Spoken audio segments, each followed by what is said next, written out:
तो चलो शुरू करते हैं। हम लोग पढ़ रहे थे लिक्विड सॉल्यूशन, और लिक्विड सॉल्यूशन में पहला टाइप का जो सॉल्यूशन है लिक्विड इन लिक्विड सॉल्यूशन, वो पढ़ रहे हैं। जिसके लिए एक कॉन्सेप्ट है वेपर प्रेशर का कॉन्सेप्ट, वो हम लोगों ने पढ़ा। क्या था भाई वेपर प्रेशर? कोई भी एक लिक्विड है तो उस लिक्विड के चलते जो वेपर बना किसी एक क्लोज्ड कंटेनर में, तो उस वेपर के चलते गिवन टेम्परेचर पर जो प्रेशर होगा उसको बोलते हैं हम लोग वेपर प्रेशर। ये जो वेपर प्रेशर होता है वाटर के केस में, उसको हम लोग एक्वस टेंशन के नाम से पुकारते हैं। कोई दूसरा लिक्विड होगा तो सिंपली वेपर प्रेशर कहते हैं। वेपर प्रेशर गिवन टेम्परेचर पर किसी भी लिक्विड का सिर्फ एक फैक्टर पर डिपेंड करता है, वह है टेम्परेचर। यानी किसी लिक्विड का यदि टेम्परेचर हम चेंज नहीं करेंगे तो उसका वेपर प्रेशर भी चेंज नहीं करेगा, है कि नहीं? सरफेस एरिया कंटेनर का कितना है इस पर डिपेंड नहीं करता। अमाउंट लिक्विड का कितना लिया गया है इस पर भी डिपेंड नहीं करता। सिर्फ एक फैक्टर पर डिपेंड करता है और वह है टेम्परेचर। और टेम्परेचर पर कैसे डिपेंड करता है उसके लिए हम लोगों ने एक फॉर्मूला लिखा था, क्लाउसियस क्लेपेरॉन इक्वेशन। एक्सपोनेंशियली डिपेंड करता है। टेम्परेचर बढ़ाओगे तो वेपर प्रेशर भी लिक्विड का बढ़ता है, टेम्परेचर घटाने से वेपर प्रेशर घटता है। अब इसमें एक टर्म होता है boiling point.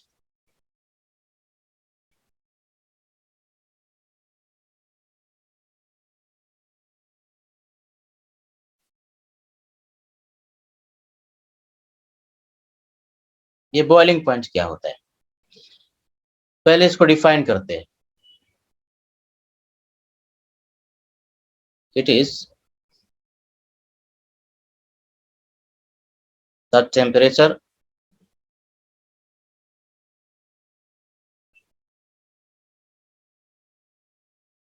at which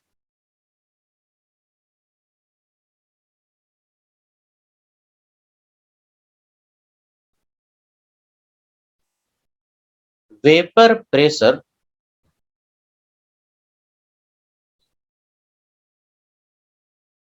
of liquid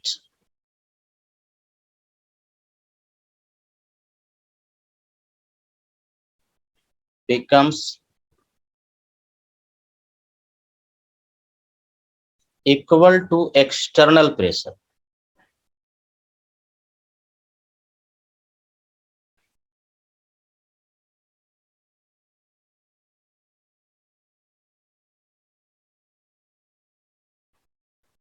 If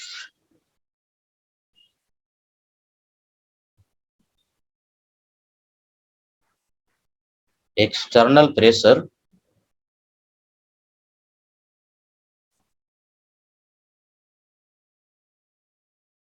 is equal to 1 atm,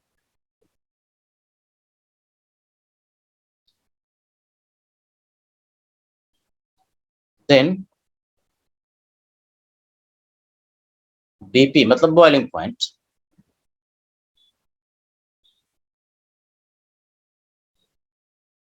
is called normal boiling point.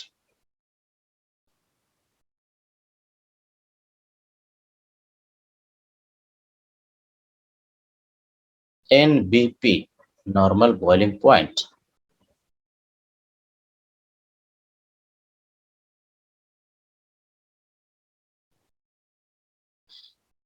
देखो क्या कहता है, पहले इसको हम लोग समझते हैं। जैसे आपने पढ़ा है कि वाटर का बॉइलिंग पॉइंट 100 डिग्री सेल्सियस होता है।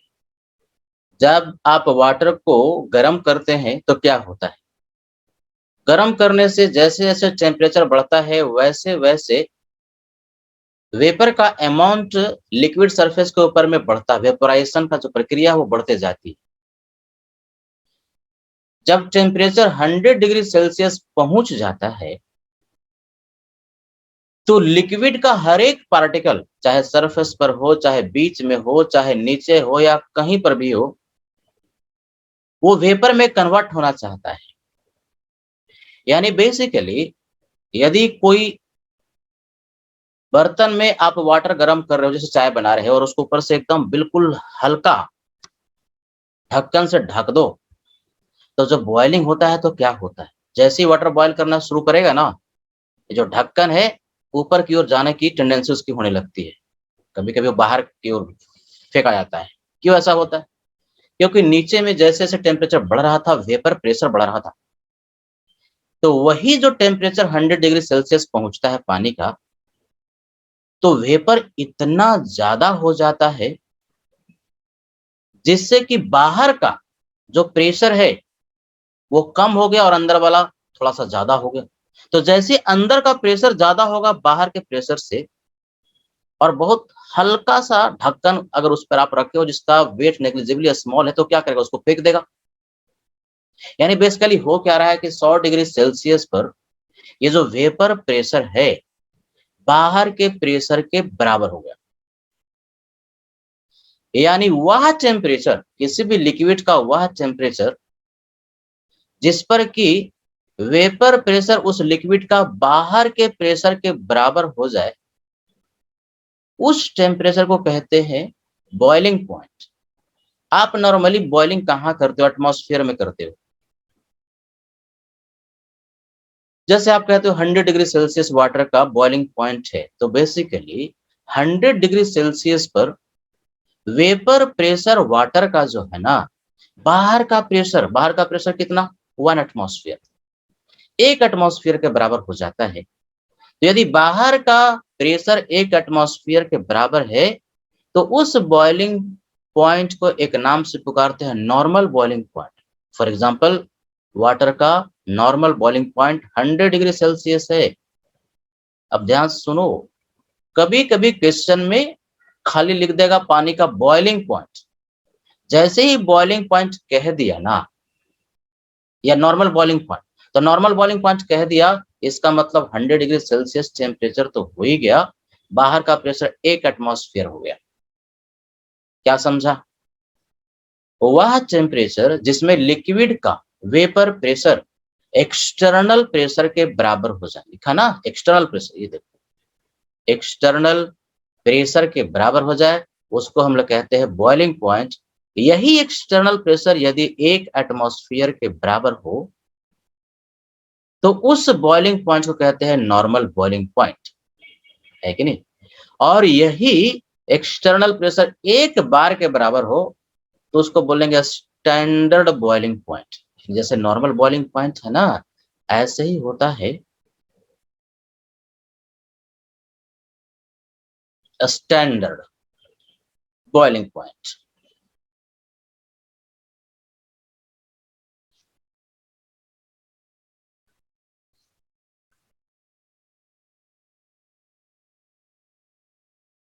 Standard boiling point.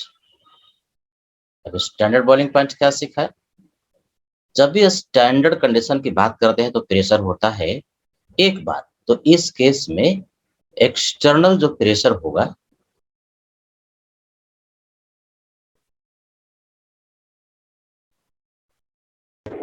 एक बार के बराबर है कि नहीं? अब जैसे बताओ, कुकर में जब आप खाना बनाते हैं, तो कुकर के ऊपर में क्या रखा हुआ रहता है? एक बड़ी-सी सीटी रखी हुई होती है कि नहीं? उसका कुछ वज़न होता है।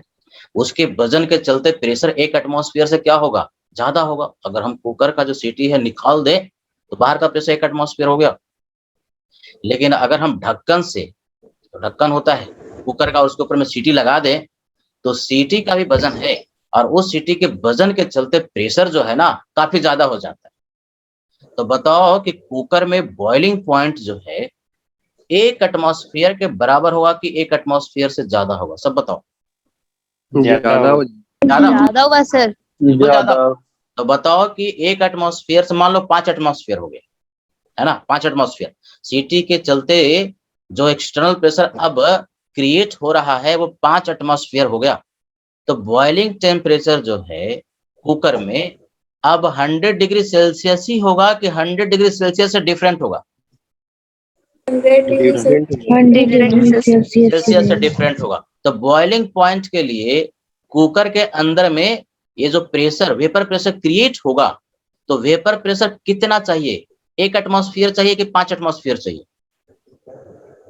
1 एटमॉस्फेयर। 1 atmosphere. ध्यान से सुनो, नॉर्मल बॉइलिंग पॉइंट नहीं, हम बॉइलिंग पॉइंट कह रहे हैं। सीटी के चलते प्रेशर 5 एटमॉस्फेयर है। टोटल ओवरऑल मान लो, जो वायुमंडल है और सीटी सबको मिलाकर के एक्सटर्नल प्रेशर जो है 5 एटमॉस्फेयर के बराबर है।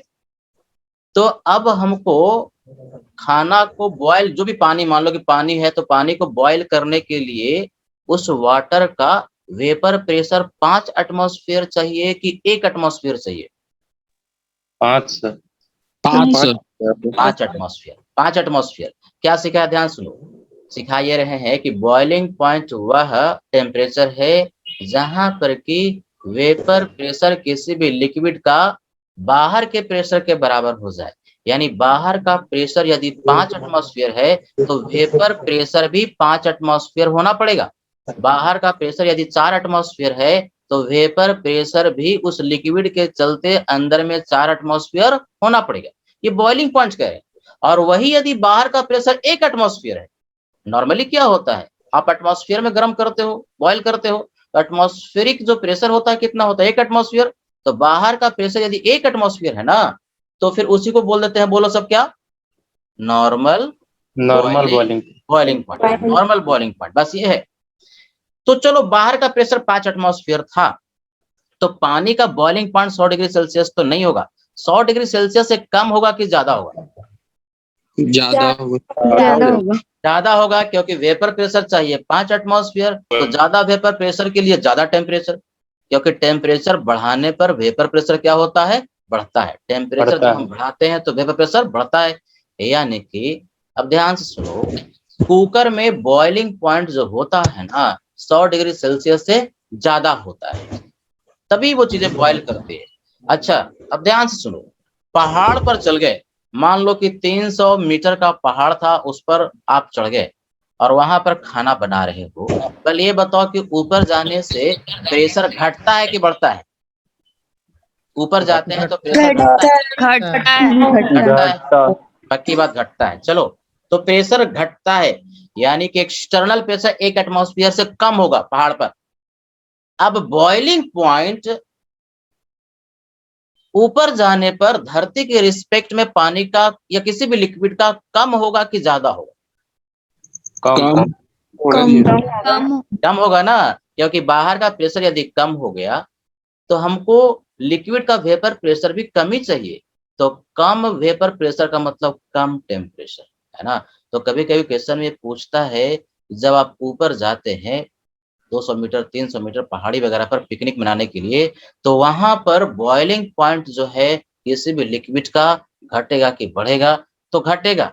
ऊपर जाने पर घटेगा, क्योंकि ऊपर में प्रेशर घटता है, तो उसके लिए वेपर प्रेशर भी कम चाहिए, तो बॉइलिंग पॉइंट भी कम होगा। अब इसी को हम लोग ना एक ग्राफ से समझते हैं, देखो सब ध्यान से। तो स्टैंडर्ड बॉइलिंग पॉइंट भी आ रहा है। क्या फर्क है नॉर्मल में? नॉर्मल में 1 एटमॉस्फेयर और स्टैंडर्ड में बाहर का प्रेशर 1 बार, बस ये सिर्फ ध्यान रखना है। कल क्लास में पढ़े थे वेपर प्रेशर वर्सेस टेम्परेचर का ग्राफ, है ना? टेम्परेचर यहाँ था, वेपर प्रेशर यहाँ पर था, और टेम्परेचर केल्विन में था। ग्राफ याद रखना है कैसे होता है नेचर। तो ग्राफ का नेचर कुछ इस तरह से था, ऐसे।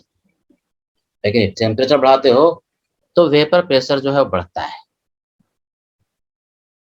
तो क्या कह रहे हैं, किसी भी लिक्विड का वह टेम्परेचर, मान लो ये टेम्परेचर है, मैं इस टेम्परेचर की बात किया, किसी भी लिक्विड का वह टेम्परेचर जहां पर कि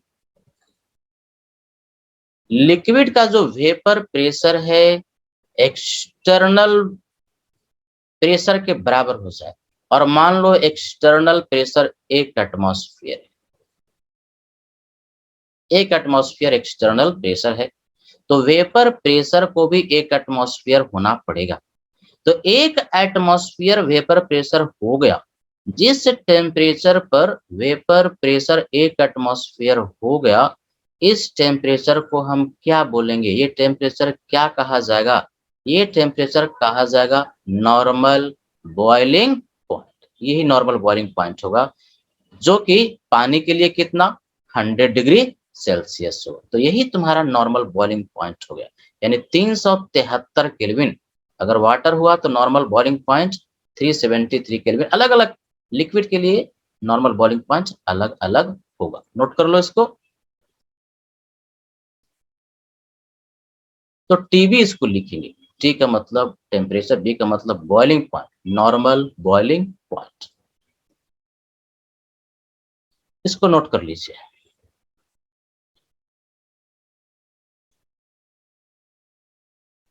हो गया सर।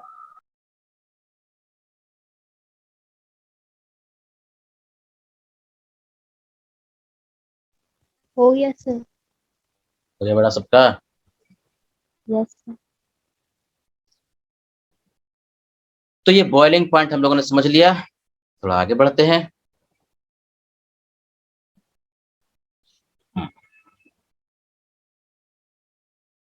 टॉपिक जो है वो liquid in liquid solution.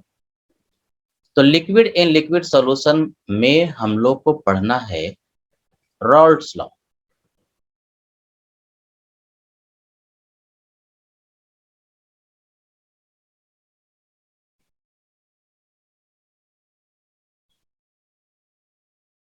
रॉल्ट्स law, पहले इसका स्टेटमेंट लिखते हैं, साथ में कॉपी भी कर लोगे तो टाइम बचेगा।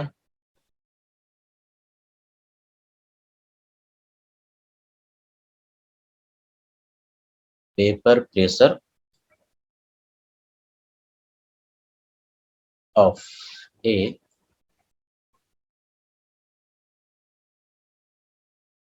liquid component in a solution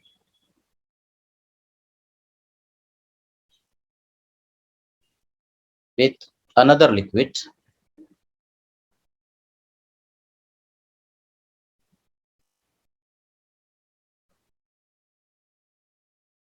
is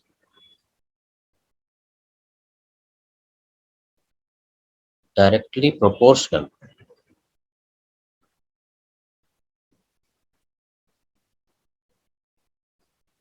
to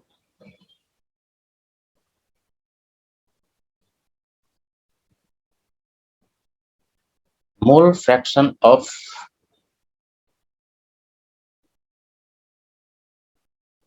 liquid in liquid phase.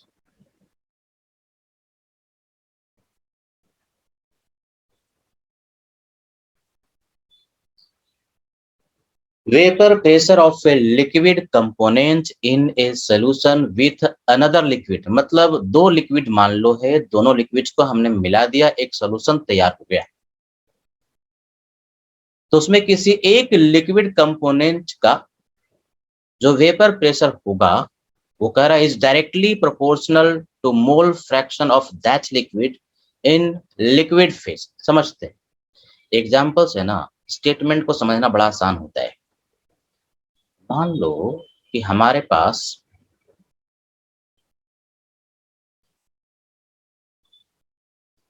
दो लिक्विड का सॉल्यूशन है, एक लिक्विड ए है, दूसरा लिक्विड बी है, यानी बेसिकली ए जो कि लिक्विड था, बी भी लिक्विड है, और दोनों को मिला दिया तो हमारे पास सॉल्यूशन तैयार हुआ। ऑब्वियस सी बात है, उसका फिजिकल स्टेट भी लिक्विड ही होगा।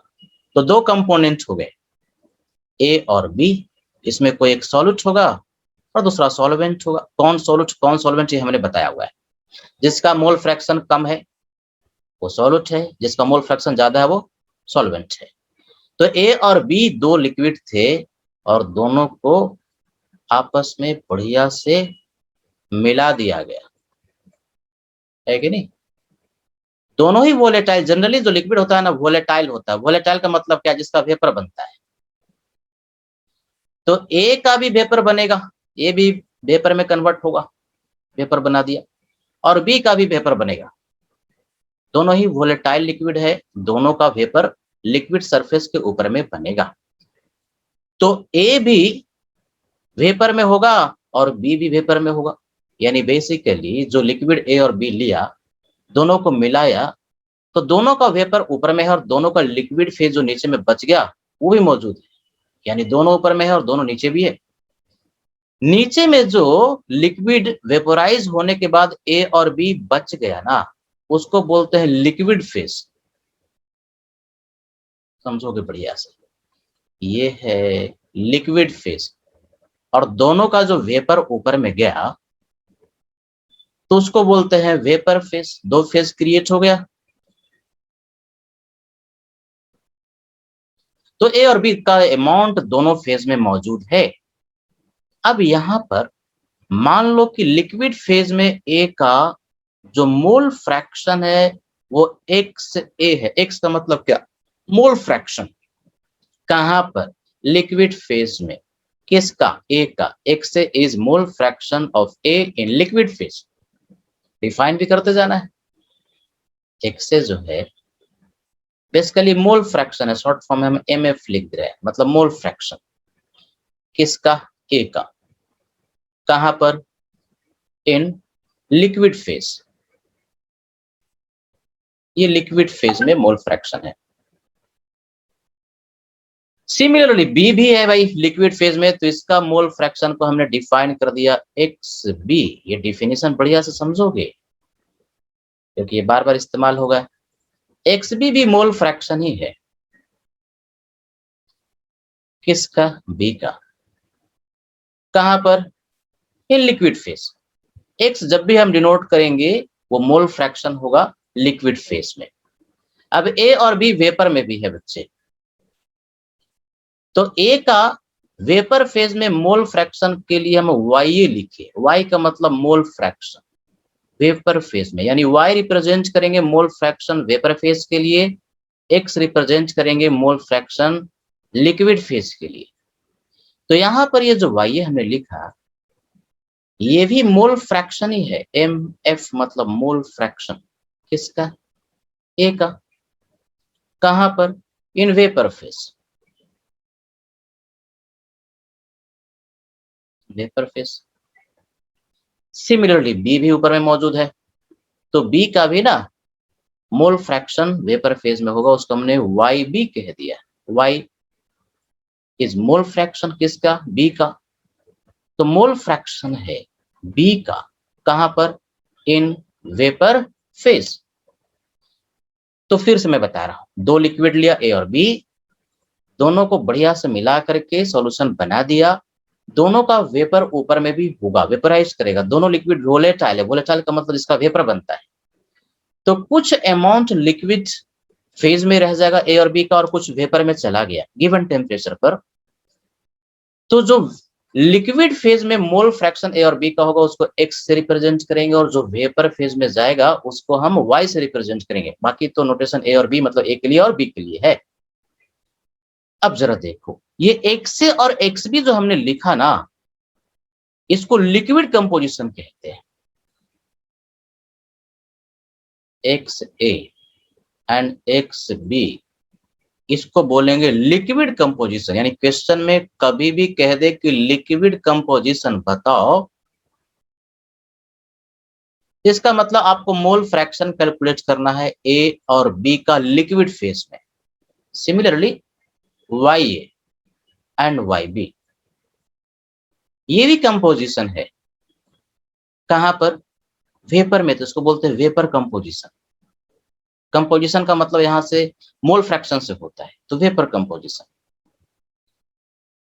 तो ये भी समझना है, क्वेश्चन में पूछ दिया कि बताइए कि वेपर कंपोजिशन क्या है, तो बेसिकली आपसे वाई ए और वाई बी का वैल्यू पूछ रहा है।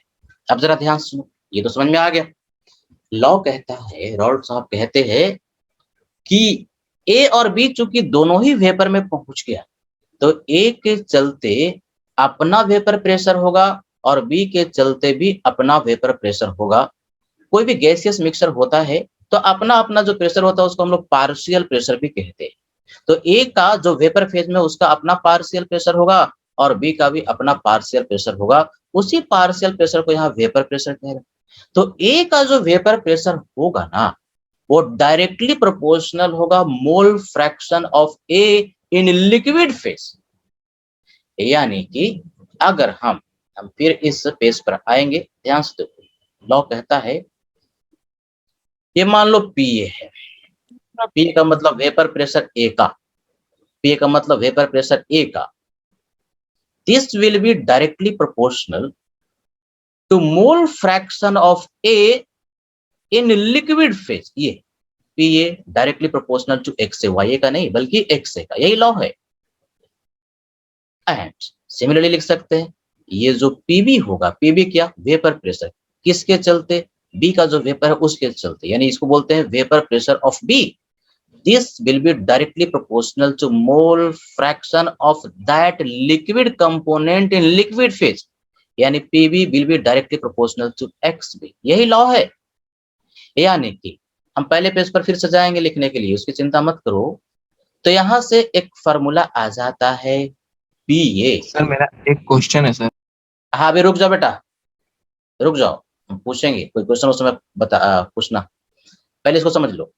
पीए इट इज इक्वल टू एक प्रोपोर्शनैलिटी कांस्टेंट आएगा, उस प्रोपोर्शनैलिटी कांस्टेंट को पीए नॉट कहते हैं। तो पीए नॉट एक्स से ये एक फार्मूला आ गया है ना। ये पीए नॉट क्या है, तो सोच सकते हैं कि एक्स का वैल्यू यदि 1 हो जाए ना, एक्स का वैल्यू 1 का मतलब X B 0, sum of mole fraction is equal to 1। तो एक्स इज इक्वल टू 1 अगर हम कर दें, यानी प्योर ए है, बी है ही नहीं, तो पीए का वैल्यू क्या होगा, पीए नॉट। यानी बेसिकली पीए नॉट जो है बच्चे, ये जो पीए नॉट है ये भी वेपर प्रेशर ही है, लेकिन प्योर ए का, ऑफ प्योर ए, यानी कि शुद्ध ए तुम्हारे पास पड़ा है, उसके चलते जो वेपर प्रेशर होगा उसको हमने पीए नॉट के नाम से पुकारा। सिमिलरली पीबी, पीबी क्या, वेपर प्रेशर है। अब सॉल्यूशन में वेपर प्रेशर पीबी कह रहे हैं, it will be equal to PB naught, proportionality constant आ गया, एंड एक्स बी।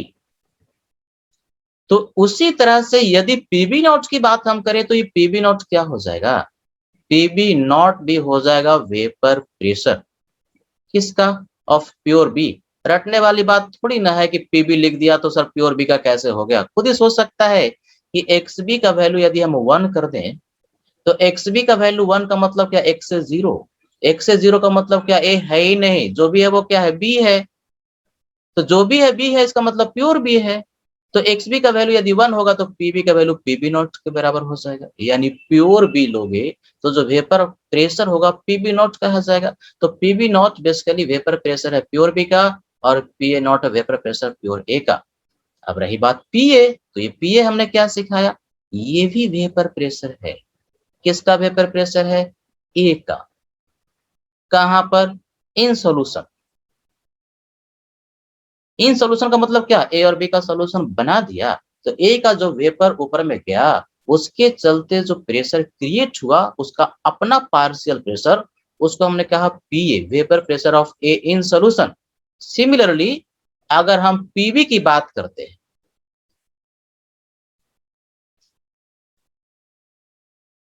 पीबी की बात करते हैं, तो पीबी क्या होगा, ये भी वेपर प्रेशर ही होगा, किसका, बी का होगा। कहां पर होगा, इन सॉल्यूशन में। तो फर्क समझना जरूरी है, PA and PB are vapour pressure of A and B in solution. In solution का मतलब अंदर में थोड़ी ना, सॉल्यूशन के ऊपर में जो वेपर बना ए और बी का, उसके चलते जो प्रेशर है उसको पी और पीबी कहा। और पीए नॉट और पीबी नॉट ये भी वेपर प्रेशर है, लेकिन किसका, प्योर ए का और प्योर बी का। यानी अभी तक हमारे पास दो फार्मूला आया है, पीए के लिए और पीबी के लिए। ये दो फार्मूला बढ़िया से याद कर लेना है। इस पेज पर हम जाते हैं, पहले इतना आप नोट करेंगे उसके बाद आगे बढ़ेंगे। नोट करो इसको, बोले बच्चे, किसी का क्वेश्चन था बेटा। सर वाई और एक्स में कोई रिलेशन नहीं। हाँ हाँ आएगा आगे रिलेशन में बेटा, वही तो पढ़ रहे हैं, सब आएगा, आएगा पूरा का पूरा, पूरा जो थ्योरी है ना, वो रिलेशनशिप ही है, पीए का एक्से से, पीबी का एक्से से, फिर पीए का वाईए से, फिर एक्से का वाईए से, सब एवरीथिंग विल कम, बिल्कुल है। आगे पढ़ेंगे अभी थोड़ी देर में। हो गया सर। No sir. हो गया सर। लिखो लिखो, कोई जल्दी नहीं है, सीखो बढ़िया से सब। हो गया सर। नो सर, उधर थोड़ा सा रुकिए सर अभी। नोट करो, हम रुके हुए हैं, कहीं नहीं जा रहे।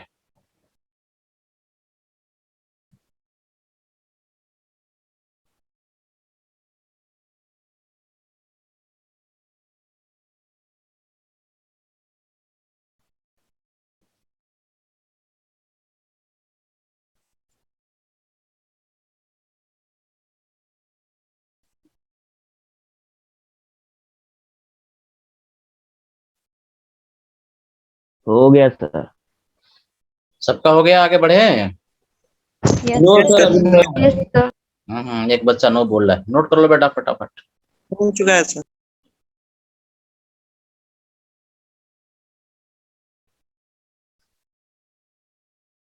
अगला पेज वाला भी नोट करो, हालांकि इस पेज पर अभी हम और लिखेंगे। Sir next page.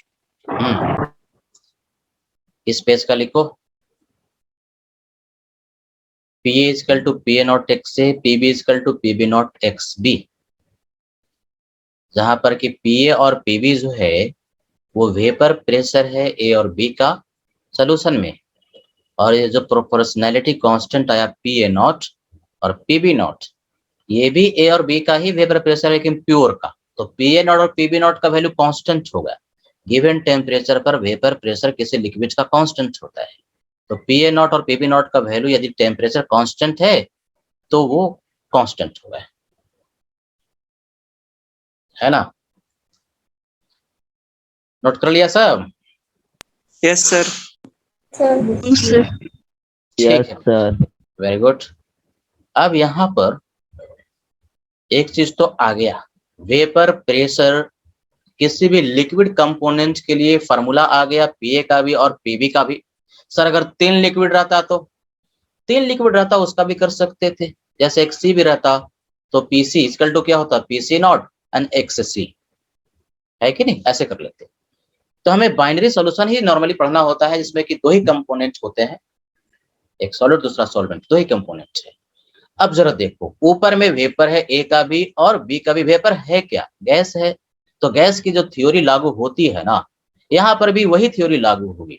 Gaseous mixture के लिए total pressure, Dalton's law of partial pressure gaseous system पढ़ोगे, बहुत सारा गैस है और सब गैस का अपना अपना प्रेशर है, तो टोटल प्रेशर के लिए जिसको हम पीटी कहते हैं, पीटी का मतलब क्या, vapour pressure due to liquid A and liquid B, यानी total vapour pressure, total vapour pressure है ना, टोटल वेपर प्रेशर। तो जैसे गैस बहुत सारा है, 2 गैस है तो दोनों का पार्शियल प्रेशर जोड़ते हो टोटल मिल जाता है, तो यहाँ पर भी total vapour pressure, total vapour pressure किसका, ऑफ सोल्यूशन, सोल्यूशन की बात करें, हमारे पास सोल्यूशन है, तो टोटल वेपर प्रेशर के लिए किसको किसको जोड़ेंगे वेपर प्रेशर, ये जो ए का है उसको और बी का जो है उसको, तो टोटल वेपर प्रेशर आपको मिल जाएगा, sum of partial pressure is equal to total pressure. अब पीए और पीबी आपको मिल चुका है, पीए क्या है, तो पीए नॉट एक्स से, कहां से आया, रॉल्ड्स लॉ से, पीबी क्या है, पीबी नॉट एक्स बी। तो एक और फार्मूला, तीसरा फार्मूला न्यूमेरिकल पर्पज से आया जिसको कि बढ़िया से याद कर लेना, P naught x A and plus PB not x B, इन दोनों को यदि हम जोड़ेंगे तो पीटी का वैल्यू मिल जाएगा, है ना। ये कितने फार्मूले हो गए, 3 फार्मूला, एक फार्मूला पीए का, दूसरा फार्मूला पीबी का और तीसरा फार्मूला पीटी, पीए निकाल लिया पीबी निकाल लिया, दोनों को जोड़ दो तो हमारे पास टोटल वेपर प्रेशर मिल जाएगा। अब चूंकि आपको ये भी पता है, देखो क्या पता है कि sum of mole fraction is equal to 1, तो क्या ये लिख सकते हैं कि X B it is equal to 1 minus X, लिख तो सकते ही हैं क्योंकि एक्स और एक्स बी को मिला करके 1 है, तो इसी एक्स बी को एक्स से रिप्लेस कर देते हैं ना, तो पीटी का जो वैल्यू आएगा वो क्या आ जाएगा, पी ए नॉट एक्स से एन प्लस पी बी नॉट और एक्स बी को रिप्लेस कर दिया 1 माइनस एक्स से, isn't it? तो पीटी के लिए इसको यदि हम रीअरेंज करें तो एक और चौथा फॉर्मूला एक्स से, PT as a function of x से आ गया, सिंप्लीफाई करोगे तो पी बी नॉट हो जाएगा, है कि नहीं? और एक्स से को अगर हम बाहर निकाल दें तो P A naught minus P B naught and multiplied by X से, इसी को सिंप्लीफाई कर दिया तो पीटी के लिए as a function of x से हमारे पास फार्मूला मिल गया। यानी अभी तक 4 फार्मूला आया, एक पीए का, एक पीबी का, तीसरा पीटी का और चौथा भी पीटी का। लेकिन चौथे वाले फार्मूला पीटी में ना जो हमने लिखा है as a function of x से है, एक्स बी को रिप्लेस कर दिया एक्स से। एक्स से क्या है? मोल फ्रैक्शन, किसका? ए का। किसमें? लिक्विड फेज में। एक्स का मतलब मोल फ्रैक्शन, वो भी लिक्विड फेज में, है कि नहीं? नोट करो, ये 4 फार्मूला बढ़िया से याद होना चाहिए न्यूमेरिकल के लिए। टाइम होने वाला है ना, 1 मिनट में खत्म हो जाएगा। सर थोड़ा सा रिवर्स कीजिए सर, पिछला पेज। टाइम बहुत कम है बेटा, ये डिस्कनेक्ट हो जाएगा, है ना? पिछला पेज पर हम जा रहे हैं जल्दी से। कुछ छूट गया था क्या सर? आगे कर दें नोट करने के लिए? सर फर्स्ट पेज भी। अगर थोड़ा बहुत छूट भी गया होगा तो हम इसका वीडियो लेक्चर भेज देंगे, वहां से भी नोट कर सकते हो।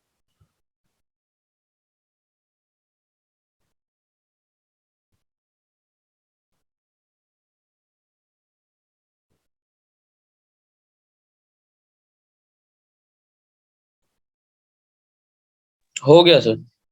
हो गया, तब ये ऑटोमेटिकली डिस्कनेक्ट हो जाएगा बेटा। अभी तक कितना फार्मूला? 4 फार्मूला। किसका किसका? पीए का, पीबी का, पीटी का 2 फार्मूला, तो सब मिला के 4 फार्मूला आया है।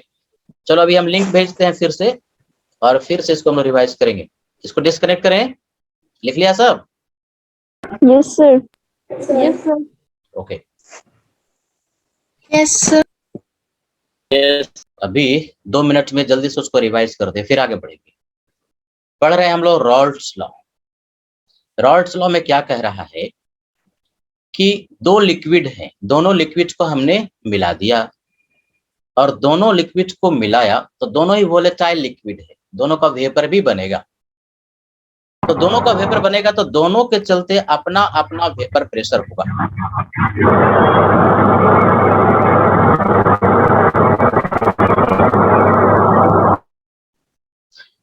है ना? दोनों के चलते अपना अपना वेपर प्रेशर होगा। तो वेपर प्रेशर ए का जो हुआ उसको हमने कह दिया पीए। पी, देखो हम फार्मूला फिर से लिख रहे हैं। तो ये पीए जो होगा इसके लिए एक फार्मूला आ गया, पीए नॉट एक्स से। एक फार्मूला तो ये आया, और एक आया पीबी। पीबी क्या? Vapour pressure. किसका? बी का। बी जो लिक्विड है उसके चलते क्या formula? PB naught and multiplied by X B. Vapour pressure B का, एक ये फार्मूला। एक्स और एक्स बी पता रहेगा, पीए नॉट पीबी नॉट दिया हुआ रहता है, एक कांस्टेंट क्वांटिटी क्वेश्चन में दिया रहता है, वैल्यू पुट करेंगे, दोनों के चलते वेपर प्रेशर मिल जाएगा। और एक और फार्मूला आया पीटी का, इन्हीं दोनों को जोड़ देंगे तो पीटी का वैल्यू आ जाएगा। लेकिन पीटी को as a function of x से यदि हम लिखें, total vapour pressure due to solution यदि लिखें तो फार्मूला क्या? पीबी नॉट, ये PB naught and plus PA not minus PB naught multiplied by X से। ये तीसरा फार्मूला आया। कहां से आया था? दोनों को जोड़ दिए थे पी और पीबी को, और एक्स बी को रिप्लेस कर दिए थे 1 माइनस एक्स से, सिंप्लीफाई कर लिया, ये तीसरा फार्मूला आ गया। अब इससे कभी कभी ग्राफिकल क्वेश्चन भी पूछता है, थोड़ा सा मैथ्स वाला स्टूडेंट के लिए आसान है, मेडिकल के लिए भी मुश्किल नहीं है। देखो सब ध्यान से, खाली y equal to mx straight line जिसको आता है और y equal to mx plus c जिसको आता है, स्ट्रेट लाइन का इक्वेशन, उसके लिए ग्राफ मुश्किल नहीं होता। तो मेरे हिसाब से सब पढ़े ही हो, फिजिक्स में ही पढ़े होगे, और कोऑर्डिनेट ज्योमेट्री तो मैथ्स वाला सब बच्चा पढ़ता ही पढ़ता है। देखो सब ध्यान से, तो करते क्या है कि एक्स एक्सिस पर कंपोजिशन लेते हैं, मोल फ्रैक्शन। कंपोजिशन का मतलब क्या? Mole fraction. एक्स से एक्स बी कंपोजिशन है, वाई ए वाई बी भी कंपोजिशन है, अभी एक्स की बात कर रहे हैं। तो यहाँ पर हमने एक्स ए लिखा, तो एक्स ए के लिए मोल फ्रैक्शन ए के लिए ये पॉजिटिव डायरेक्शन हो गया। तो यहाँ पर ओरिजिन की बात करेंगे तो एक्स ए का वैल्यू क्या हो जाएगा, 0। बढ़ते बढ़ते बढ़ते बढ़ते बढ़ते बढ़ते बढ़ते बढ़ते बढ़ते बढ़ते मैक्सिमम वैल्यू एक्स ए का कितना हो सकता है, 1 हो सकता है, क्योंकि एक्स ए का वैल्यू 1 का मतलब एक्स बी का वैल्यू 0 है ना। एक्स ए का वैल्यू मैक्सिमम 1 हो सकता है, एक्स ए का वैल्यू मैक्सिमम 1 का मतलब यहाँ पर प्योर ए है, ये प्योर ए हो गया, ये सॉल्यूशन है ही नहीं। और एक्स ए इक्वल टू यदि 0 है तो सोच सकते हैं कि एक्स बी का वैल्यू कितना होगा, दोनों ही है और एक्स ए है ही नहीं, तो जो भी होगा पूरा का पूरा क्या होगा, बी होगा। तो एक्स बी का वैल्यू यहाँ पर 1 होगा, क्योंकि sum of mole fraction is equal to 1। तो एक्स ए अगर 0 है तो एक्स बी का वैल्यू 1 होगा। एक्स बी का वैल्यू 1 का मतलब ए है ही नहीं, जो भी है वो पूरा का पूरा बी है, यानी यहाँ पर प्योर बी है, यहाँ प्योर ए। अब यहाँ पर प्योर ए है तो एक्स बी अगर आप फाइंड आउट करना चाहें तो कितना हो जाएगा, बोलो सब, क्या लिखे एक्स बी का वैल्यू, 0 हाँ 0। वेरी गुड, क्योंकि यहाँ पर जो भी है वो ए ही है, बी है ही नहीं। मतलब एक्सट्रीम कंडीशन में ना, यहाँ प्योर बी है, यहाँ प्योर ए है और बीच में दोनों है, ए भी है और बी भी है। तो ये ओरिजिन हो गया ए के लिए और ये ओरिजिन हो गया बी के लिए। बी के लिए ओरिजिन दाएं साइड ले रहे हैं, मतलब बी के लिए पॉजिटिव डायरेक्शन जो है ना वो इधर है, ए के लिए इधर देखो, ए इधर बढ़ रहा है और बी इधर बढ़ रहा है, क्योंकि बी मैक्सिमम से 0 हो गया और ए मिनिमम से 1 हो गया। तो ए के लिए पॉजिटिव ये और बी के लिए पॉजिटिव ये है, यानी एक ही डायग्राम में हम सबका ग्राफ बना रहे हैं। पहले ए के लिए सोचो, यहां पर लिख दिया y एक्सिस पर वेपर प्रेशर, ए का है तो पी ए, बी का है तो पी बी और टोटल है तो पी टी, यानी यहाँ पर तीनों आएगा वेपर प्रेशर, या तो पी आएगा या तो पी बी आएगा या तो पी टी आएगा। चलो ए के हिसाब से सोचते हैं, तो P A equal to P A naught x B है, P A equal to P A naught x B है, सॉरी ये एक्स है, ये बाय मिस्टेक हमने लिख दिया है, इसको हम जरा रब करें, है ना, इसको ए होना चाहिए ना, बी कैसे लिख दिया। अब बताओ P A equal to P A naught x A, यहाँ पर एक्स ए का वैल्यू 0 है, तो एक्स ए का वैल्यू अगर हम 0 पुट करेंगे तो पी ए का वैल्यू बोलो क्या होगा, यहाँ पर बोलो एक्स ए का वैल्यू 0 पुट करो तो पी ए का वैल्यू यहाँ पर बोलो बच्चे क्या होगा, यहाँ पर 0 होगा। 0 क्या नजर आ रहा है, पी ए को यदि हम y कह दे और एक्स ए को यदि x कह दे तो y equal to M X, y equal to M X straight line passing through origin, y equal to M X straight line passing through origin, यानी एक्स ए का वैल्यू अगर 0 है तो पी ए का वैल्यू 0 होगा, यानी इसका डायग्राम यहाँ से शुरुआत होगा। अब यहाँ पर एक्स ए का वैल्यू 1 हो गया, एक्स ए का वैल्यू 1 पुट करो तो एक्स ए का वैल्यू यदि हम 1 पुट करेंगे तो पी ए का वैल्यू पी ए नॉट के बराबर हो जाएगा। तो ये हमने कर दिया एक्स ए का वैल्यू 1 पर पी ए का वैल्यू पी ए नॉट के बराबर यहाँ पर हो जाएगा, और स्ट्रेट लाइन है यानी इस पॉइंट और इस पॉइंट को आपस में कनेक्ट कर देंगे, है ना, आपस में कनेक्ट कर दिया तो हमारे पास स्ट्रेट लाइन मिल गया। तो यहाँ पर पी ए नॉट हो गया, ये पी ए नॉट है कि नहीं। चलो इसको इरेज कर दिया, ये पी ए नॉट हो गया। तो एक ग्राफ हो गया किसका, P A versus X A, P A versus X A is a straight line passing through origin, X A का वैल्यू 0 होगा तो पी ए का वैल्यू भी 0 होगा, एक्स ए का वैल्यू 1 होगा तो पी ए का वैल्यू पी ए नॉट के बराबर होगा, है कि नहीं। सिमिलरली आप एक्स बी के लिए सोचो, एक्स बी के लिए यहाँ पर देखोगे, हम एक बार फिर से समझाएंगे तुम लोग को एक्स बी के लिए। अब एक्स बी के लिए ये कह रहे हैं कि एक्स बी का वैल्यू ये 0 है तो ये ओरिजिन हो गया, और इधर में बी बढ़ रहा है, लेफ्ट हैंड साइड में बी बढ़ रहा है, यानी बी के लिए पॉजिटिव डायरेक्शन ये है। तो एक्स बी का वैल्यू यदि 0 है तो पी बी का वैल्यू भी क्या हो जाएगा, 0, यानी ये ओरिजिन 0 से शुरुआत होगा। और एक्स बी का वैल्यू यदि 1 हो जाए, एक्स बी का वैल्यू 1 देखो यहाँ पर है, तो एक्स बी का वैल्यू यदि हम 1 करेंगे तो पीवी का वैल्यू पीवी नॉट के बराबर, मान लो कि पीवी का वैल्यू पीवी नॉट यहाँ पर है, ये पीवी नॉट, सब म्यूट कर लो। पीबी का वैल्यू पीबी नॉट के बराबर हुआ, हमें को करना पड़ेगा म्यूट। म्यूट रखा करो बच्चे, है ना। अब थोड़ा सा लग रहा है सर ये इधर कैसे जा रहा है, तो मैं बता रहा हूं कि बी के लिए डायरेक्शन पॉजिटिव हमने लिया बाएं की ओर, होगा ही होगा। जब ए बढ़ेगा तो बी घटेगा और बी बढ़ेगा तो ए घटेगा।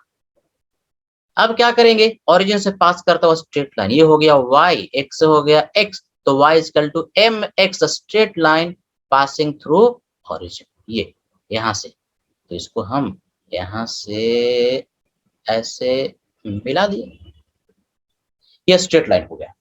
सर एक ऊपर है एक नीचे है, ये पी ए नॉट ऊपर है, पीबी नॉट ऊपर नीचे है, ये ऊपर नीचे कैसे आ रहा है। अब ध्यान सुनो, पहली बात तो कि ये जो स्ट्रेट लाइन हमने खींचा ये किसके लिए था, P A it is equal to P A naught x से।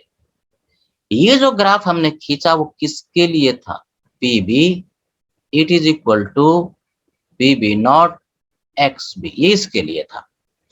अब सर पी बी नॉट नीचे है, हाइट उसका कम है, पी ए नॉट ऊपर है, तो कोई भी ऊपर हो सकता है कोई भी नीचे हो सकता है। इस डायग्राम के अनुसार चूंकि पी ए नॉट का वैल्यू पी बी नॉट से ज्यादा है, तो बताओ कि किसका वेपर प्रेशर, किस प्योर लिक्विड का, ये तो प्योर लिक्विड का है ना, किस प्योर लिक्विड का वेपर प्रेशर ज्यादा है, ए का कि बी का, ए का ज्यादा है।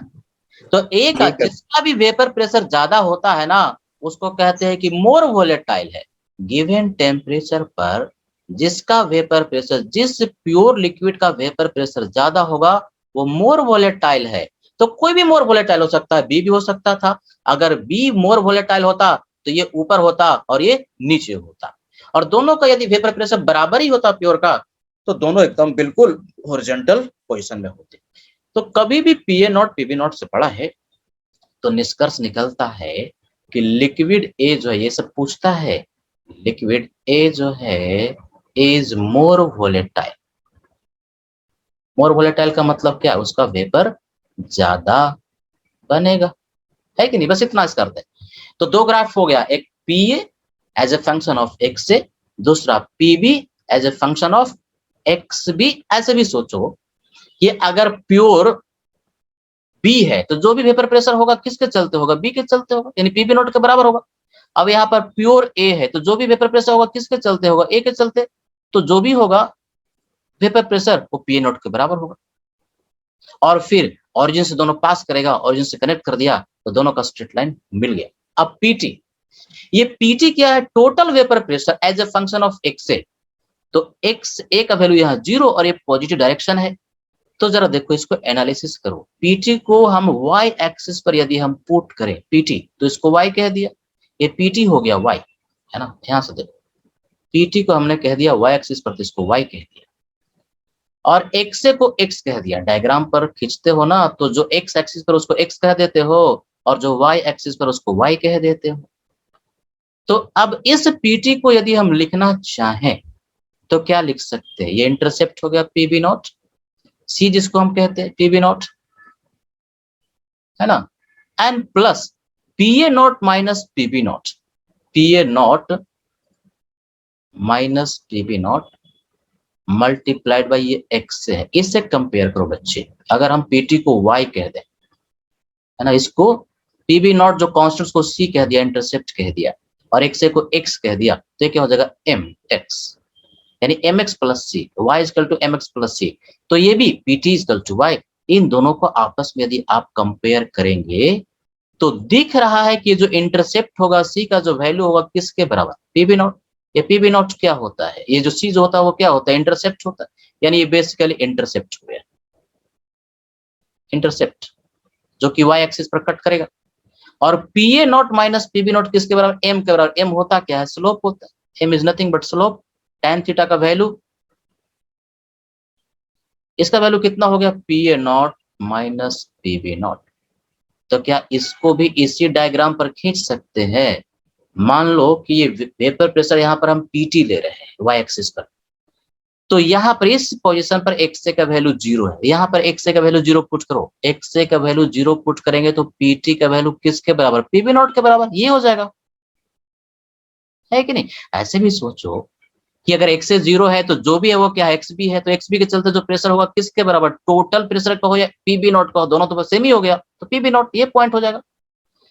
और एक्स का वैल्यू यहाँ पर 1, तो एक्स का वैल्यू 1 पुट कर दो, अगर 1 पुट करोगे तो पीबी नॉट कैंसिल आउट होकर के पीए नॉट हो जाएगा, यानी 2 पॉइंट मिल गया, ये एक्स इक्वल टू 0 के लिए, ये एक्स इक्वल टू 1 के लिए, और स्ट्रेट लाइन है ही है। दोनों को, इस पॉइंट को और इस पॉइंट को यदि हम आपस में कनेक्ट कर दें, है ना, आपस में इन दोनों पॉइंट को हमने कनेक्ट कर दिया स्ट्रेट लाइन, तो ये जो डायग्राम आया वो किसके लिए आ गया, पीटी के लिए आ गया। PT is equal to PB nought plus PA not minus PB not x A, जहां पर कि ये इंटरसेप्ट हो गया, दिस डिस्टेंस इज इंटरसेप्ट, और स्लोप यानी tan थीटा, एक्स एक्सिस से जो एंगल ये पीटी बनाएगा ना, tan थीटा का वैल्यू ये थीटा, तो जब tan थीटा का वैल्यू होगा ये वाला होगा स्लोप, इसका वैल्यू स्लोप मतलब m का मतलब क्या, tan थीटा स्लोप, ये tan थीटा का वैल्यू हो गया।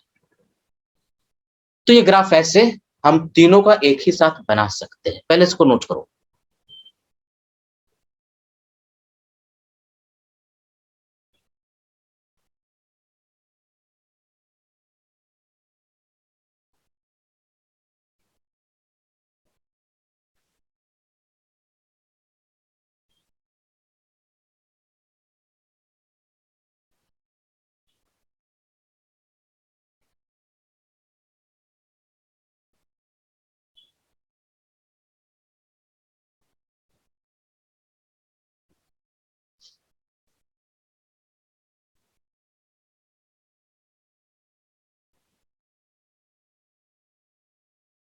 हो गया सर।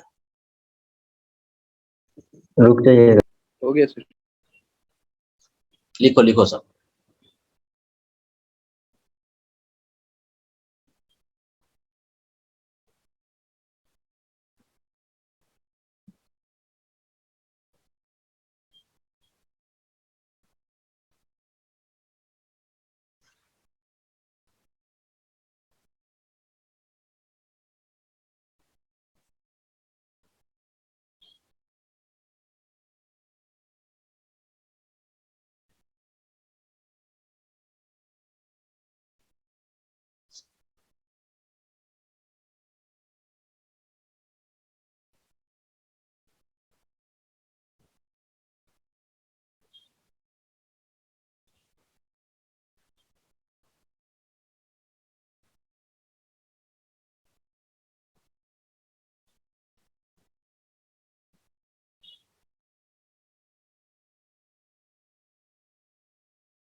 सर स्क्रीन शो नहीं कर रहा।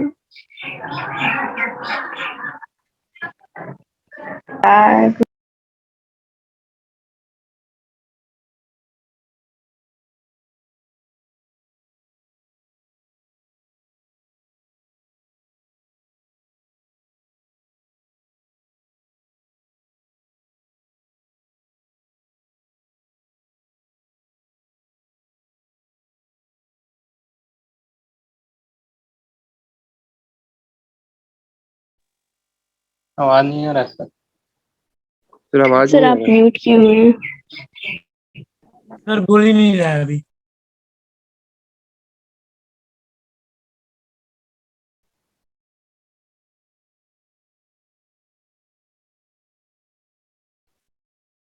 अपने से म्यूट भी हो जाता है। आवाज आ रही है, आवाज आ रही है यस बेटा सर, सब। अब यस सर। Yes sir. ये सब थोड़ा सा ऑनलाइन में परेशानी होती है, कभी कुछ गायब होगा कभी कुछ गायब होगा। लिख लिए थे उसको कि नहीं लिखे थे? Yes sir. Yes sir. Yes, sir. अगर किसी का मिस भी किया होगा तो हम भेज देंगे, वो डायग्राम, कोई दिक्कत नहीं है ना। तो लगता है अभी डिस्कनेक्ट हो गया था, फिर से कनेक्शन। सबको नजर आ रहा है, सब स्क्रीन वगैरह सब चीज?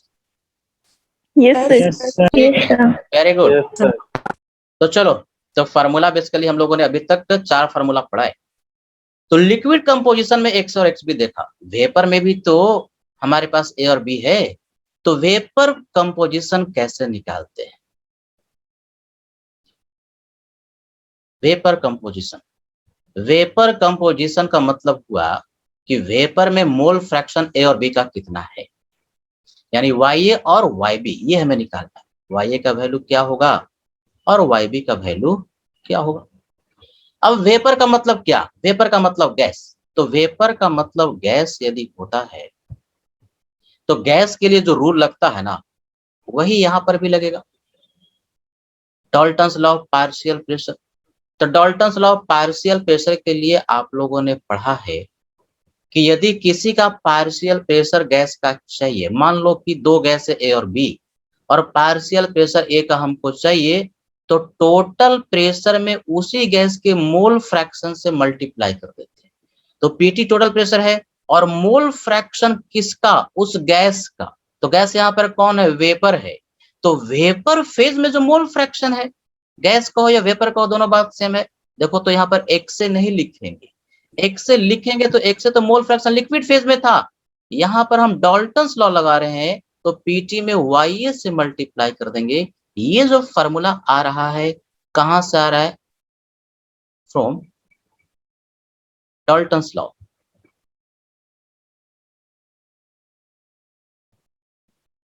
Of partial pressure. डीपी का मतलब पार्शियल प्रेशर।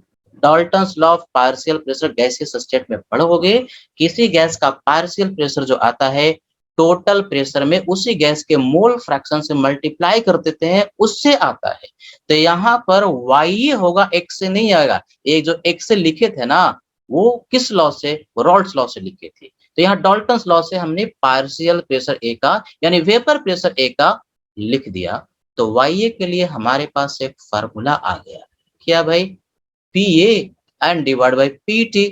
तो PA तो अभी हम लोग कैलकुलेट कर ही चुके हैं, किससे?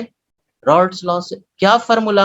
PA नॉट एक्स से, यही तो अभी सीखा था। और PT भी क्या फार्मूला? तो PT के लिए 2 फार्मूला था, दोनों में से कोई एक लिख लो, PA नॉट एक्स से plus PB naught x B, है कि नहीं? तो YA का वैल्यू यहां से मिल जाएगा। यानी क्वेश्चन में आपने PA निकाल लिया, PT निकाल लिया, तो सीधे PA अपॉन PT कर दो, YA आ गया। सिमिलरली अगर हम YB लिखना चाहें तो क्या लिख सकते हैं? बस PA के जगह पर PB हो जाएगा, और PT तो PT दोनों के लिए है। तो इसके लिए PB का formula PB not XB and divide by PT, PA not XA plus PB not XB। लेकिन यदि आपने न्यूमेरिकल पढ़ करके YA सॉल्व कर लिया तो YB के लिए इस फार्मूला से सॉल्व करने की जरूरत ही नहीं है। तो कौन सा फार्मूला भाई? हमको पता है 1 माइनस हाँ, कि सम ऑफ मोल फ्रैक्शन 1 के बराबर होता है। तो हम कह सकते हैं कि YA अगर मिल गया तो YB के लिए इस फार्मूला को इस्तेमाल कर लेंगे, 1 माइनस YA, है कि नहीं? यानी दूसरा वाला फार्मूला यूज करने की जरूरत ही नहीं पड़ेगी, दोनों का सम 1 के बराबर होता है। YA मिल चुका है, एक में से YA को घटा देंगे तो हमारे पास YB का वैल्यू मिल जाएगा। यानी वेपर कंपोजिशन YA और YB मिल जाएगा। यानी अभी तक 4 और 2 6 फार्मूला आया, नोट कर लो।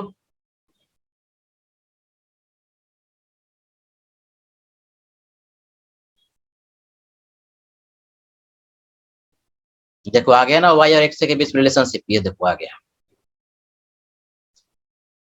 इसका हम लोग ग्राफ भी आगे खींचेंगे, Y as a function of X से। Yes, sir.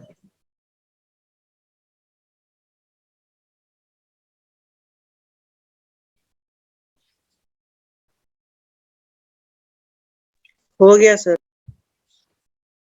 हो गया सर। यस सर हो गया। आगे बढ़ा जाए? 1 minute, Yes, sir. बोलिए, ठीक है, चलो। तो ये था हो थ्योरी, गया, sir. ये थ्योरी है रॉल्ट्स लॉ का।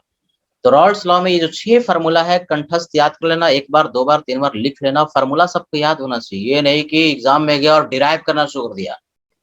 ये नहीं, बहुत बच्चा ये होता है कि डिराइव कर न लेंगे। अरे भाई डिराइव करने में तुमको आधा घंटा लगेगा और वो भी पता चला गलत डिराइव हो गया तो गड़ा जाएगा। तो फार्मूला बेसिक जो है ना वो याद कर लेना, क्योंकि फार्मूला अगर याद है तभी ना न्यूमेरिकल होगा।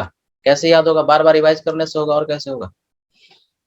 चलो भाई अब न्यूमेरिकल समझते हैं। क्वेश्चन नंबर 1, कुछ न्यूमेरिकल आज हम लोग लेते हैं। पहले एकदम simple, 2 mole of liquid A and 3 mole of liquid B are mixed to form an ideal solution. Ideal solution वह सॉल्यूशन जो कि रॉल्स लॉ को फॉलो करता है। देखो इस सेंटेंस को हम बहुत बार बोलेंगे, ऐसा सॉल्यूशन जो कि रॉल्स लॉ को फॉलो करता है। अभी जो लॉ पढ़े उसको फॉलो करता है, उसके फार्मूला में फिट बैठता है, उसको बोलते हैं ideal solution. Given PA not, PA not का मतलब क्या नोटेशन में? Vapour pressure of pure A 100 mmHg। mmHg is unit of pressure। PV not का वैल्यू भी दिया है 200 mmHg। mmHg कहो या टॉर्क कहो दोनों सेम होता है। एक क्वेश्चन हुआ, क्वेश्चन का पार्ट ए,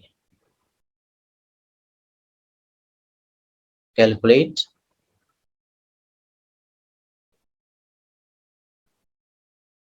लिक्विड कंपोजिशन।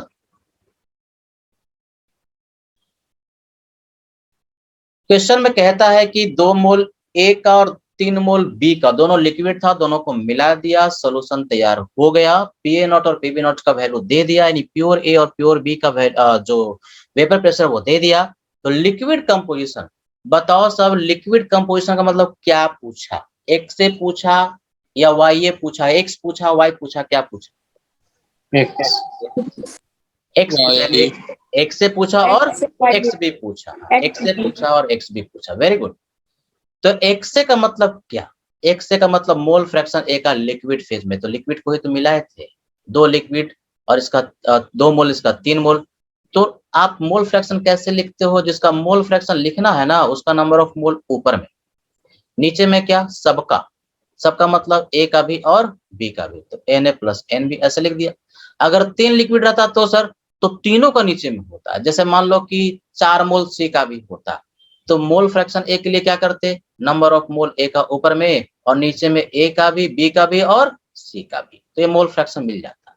तो आपके पास मोल फ्रैक्शन ए का मिल गया। 2 ही लिक्विड है, ए का मोल है 2 और ए और बी को मिला दें तो 2 और 3 5 है ना, तो 2/5। ये 2/5 मोल फ्रैक्शन हुआ, लिक्विड कंपोजिशन हुआ ए का लिक्विड फेज में। तो एक्स से अगर मिल गया तो एक्स भी सिंपली क्या करोगे कि एक में से ना, वेरी गुड, क्या करेंगे? माइनस कर देंगे। तो माइनस करेंगे तो कितना हो गया? एक में से 2/5 3/5, 1 माइनस 2/5, तो 3/5। इजी, ये तो आसान है, ऐसी सिंपल मोल कॉन्सेप्ट है। मोल फ्रैक्शन निकाल लिया, जो मोल फ्रैक्शन लिक्विड में आपने निकाला वही लिक्विड कंपोजिशन हुआ। B part, vapour pressure of each liquid in solution, यानी कि सॉल्यूशन में ए और बी दोनों है, उसके चलते वेपर प्रेशर आपको कैलकुलेट करना है क्या हुआ। तो बेसिकली क्या पूछ रहा है? पीए का वैल्यू पूछ रहा है और पीबी का वैल्यू पूछ रहा है। तो पीए के लिए फार्मूला बोलो तो सब, सबको याद है? क्या लिखे? हमको याद नहीं है जी, बताओ तो सब। क्या लिखे? पीए नॉट मल्टीप्लाइड बाई एक्स से, ये सही लिखा है? बोलो सब। Yes sir. तो पीए नॉट, हाँ वेरी गुड। तो याद रहना चाहिए इसका फॉर्मूला, पी ए नॉट का वैल्यू 100 है और एक्स ए का वैल्यू तुमने निकाल ही लिया कि 2/5 है, तो 20 दूना 40 है ना, MMHg। वेपर प्रेशर ए का आया सोल्यूशन में और वेपर प्रेशर दूसरा लिक्विड जो है बी का सोल्यूशन में। इसके लिए फॉर्मूला एकदम symmetrical, PB naught and multiplied by xB. PB naught का वैल्यू कितना है 200 और एक्सबी का वैल्यू कितना है, एक्सबी का वैल्यू अभी तो निकाला 3/5 है कि नहीं,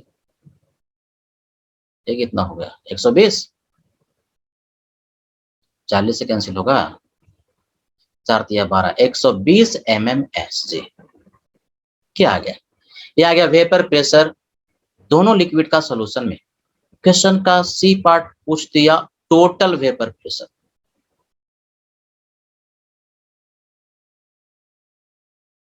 टोटल वेपर प्रेशर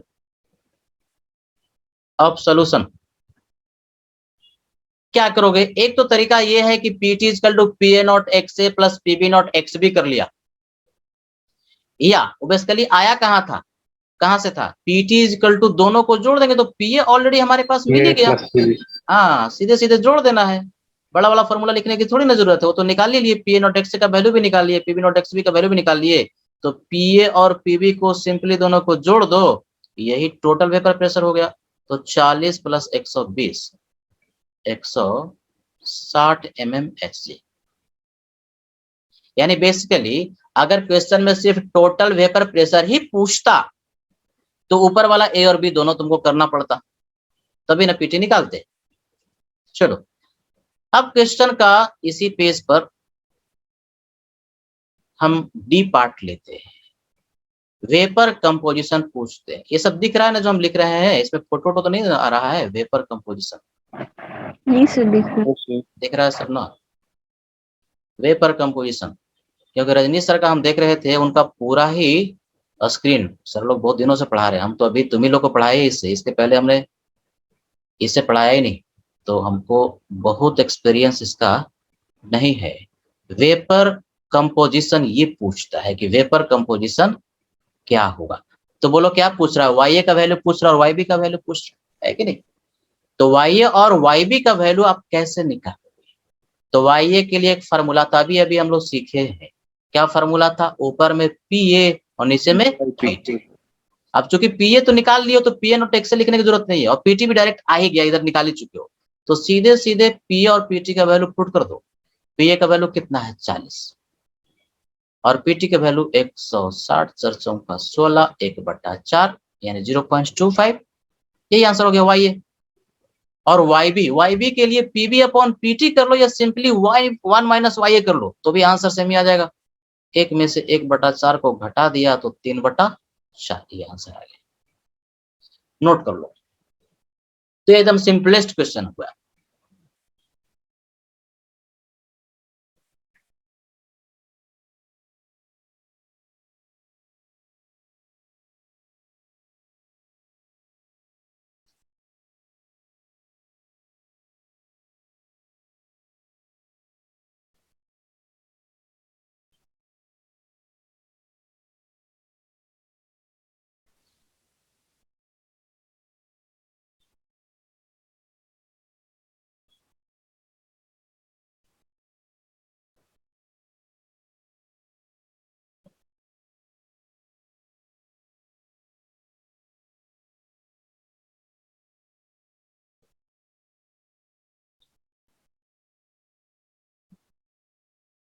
हो गया सर। सबका हो गया, यस सर। Yes sir. ठीक है। जल्दी से एक और छोटा सा न्यूमेरिकल हम लोग लेते हैं और इस सेशन को समाप्त करेंगे। इसमें बहुत सारा न्यूमेरिकल लेंगे लेकिन आज 2 ही ले पाएंगे बेसिक कॉन्सेप्ट को समझने के लिए। Question number 2,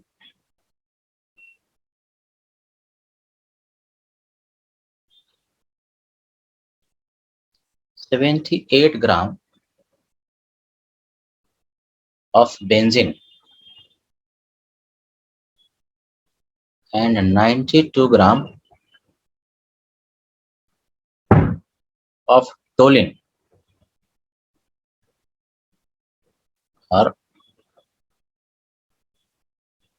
mixed to form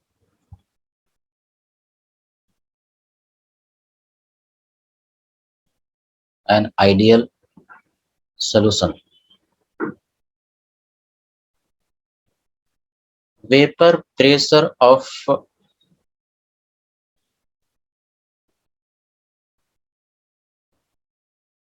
pure benzene and pure toluene are 100 torque हो या mmHg का हो, दोनों सेम होता है, एंड 200 टॉर्क रिस्पेक्टिवली.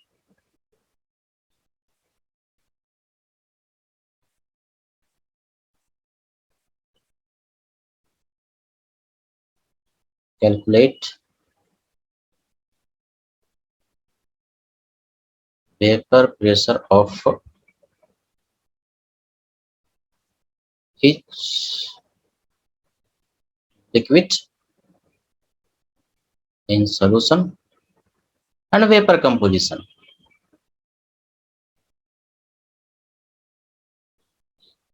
देखो इस क्वेश्चन में भी वही सब पूछा है कि वेपर प्रेशर बताओ, दोनों लिक्विड का क्या होगा, YA और YB का वैल्यू बताओ.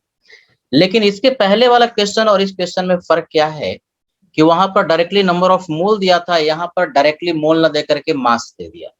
क्या लगता है क्या करना पड़ेगा, बताओ सब. मास अपॉन मोलर मास से मोल मिल जाएगा, फार्मूला लगा देंगे, मोल निकालना पड़ेगा, है ना. बेंजीन का भी मोल निकाल लेंगे और टोलिन का भी मोल निकाल लेंगे. अगर हम मोल निकाल लिए तो ये वाला क्वेश्चन और इसके पहले वाला क्वेश्चन तो एक ही जैसा हो जाएगा ना, दोनों में कोई फर्क फिर नहीं रह जाएगा. यानी क्वेश्चन को पूछने का अलग अलग तरीका होता है.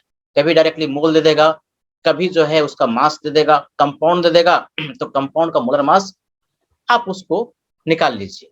तो ऐसे क्वेश्चन में जब नाम देता है कंपाउंड का ना, तो आपने तो फॉर्मूला ए और बी में रटा हुआ है, तो फटाक से क्या करोगे कि किसी को ए कह दो, किसी को बी कह दो. तो बेंजीन जो था ना, ये इसको मान लो कि ये ए है फार्मूला के अनुसार, और टोलिन इसको बी कह लो. तो अब करने में बड़ा सहूलियत हो जाता है. क्या भाई, तो पीए नॉट का वैल्यू ये जो बेंजीन का दिया 100 टॉर्क के बराबर हो गया, और पीबी नॉट का वैल्यू 200 टॉर्क के बराबर हो गया, है कि नहीं. अब क्या चाहिए, नंबर ऑफ मोल. किसका चाहिए, ए का. ए का मतलब क्या, बेंजीन का. तो मास दिया है 78 ग्राम और बेंजीन का मोलर मास, बेंजीन पता है ना क्या होता है, C6H6. इसका मॉलिक्यूलर वेट निकालेगा तो 12 छक 72 और 6 78, मॉलिक्यूलर वेट 78, यानी बेसिकली 78 ही है. तो कितना मोल हो गया, 1 मोल के बराबर. सिमिलरली नंबर ऑफ मोल किसका, बी का. बी किसको माने हो, टोलिन को. सॉरी, ये टोलिन क्या होता है, सबको फॉर्मूला याद है टोलिन का, क्या होता है, C6H5CH3. इसको क्या बोलते हैं, टोलिन कहते हैं. यस ये सब याद होना चाहिए, नहीं याद रहेगा तो फिर ऑर्गेनिक केमिस्ट्री सब पढ़े हो ना, तो ये सब फॉर्मूला सब याद होना चाहिए. इसका मॉलिक्यूलर जो वेट है निकालोगे तो 92 हो जाएगा. 72 प्लस 5 प्लस 12 प्लस 3 जोड़ोगे तो 92. यानी नंबर ऑफ मोल बी का कैलकुलेट करने के लिए मास दिया 92, मोलर मास भी कितना 92, यानी एकक मोल लिया. एकक मोल लिया तो मोल फ्रैक्शन, दोनों का मोल बराबर तो मोल फ्रैक्शन भी बराबर हो जाएगा 0.5. 1/2 that is equal to 0.5. Mole fraction किसका, बी का. बी है क्या, टोलिन है. ये भी कितना 0.5. दोनों का मोल फ्रैक्शन मिल गया. क्या पूछता है, पीए पूछता है. पीए का मतलब क्या, वेपर प्रेशर ए का. ए किसका मानो, बेंजीन का. तो फार्मूला क्या, पीए नॉट एक्स से. फार्मूला एकदम बढ़िया से याद रखना है बच्चे. तो पीए नॉट का वैल्यू क्वेश्चन में दे दिया 100 और एक्स ए का वैल्यू 0.5, यानी ये कितना 50 क्या टॉर्क के बराबर आ गया. सिमिलरली पीबी का वैल्यू, पीबी का वैल्यू के लिए फॉर्मूला क्या, पीबी नॉट एक्स बी. और ऐसे भी सोचो कि एक्स ए और एक्स बी दोनों बराबर है, तो पीबी नॉट का वैल्यू भी दिया है 200, तो 200 का आधा 0.5 का मतलब क्या, इसका हाफ कितना हो गया 100 टॉर्क. Easy question. और क्या पूछा, पीटी पूछा. तो पीटी के लिए क्या करना है, सीधे सीधे दोनों को जोड़ दो, तो 50 और 100 कितना हो गया 150 टॉर्क. ये क्वेश्चन एग्जैक्टली उसी के जैसा हो गया। क्या वाई और वाई बी निकाल सकते हैं? वाई के लिए क्या फॉर्मूला? पीए अपॉन पीटी। पीए का वैल्यू आप निकाल चुके हैं 50 और पीटी कितना? 150। कितना हो गया? 1/3। 1/3। हाँ, तो क्या वाई बी आ गया? वाई बी के लिए फॉर्मूला नहीं लगाओ, सीधे सीधे कर वाई को माइनस कर दो इसमें से, तो कितना हो गया? 2/3। ये वेपर कंपोजिशन हो गया, नोट कर लो।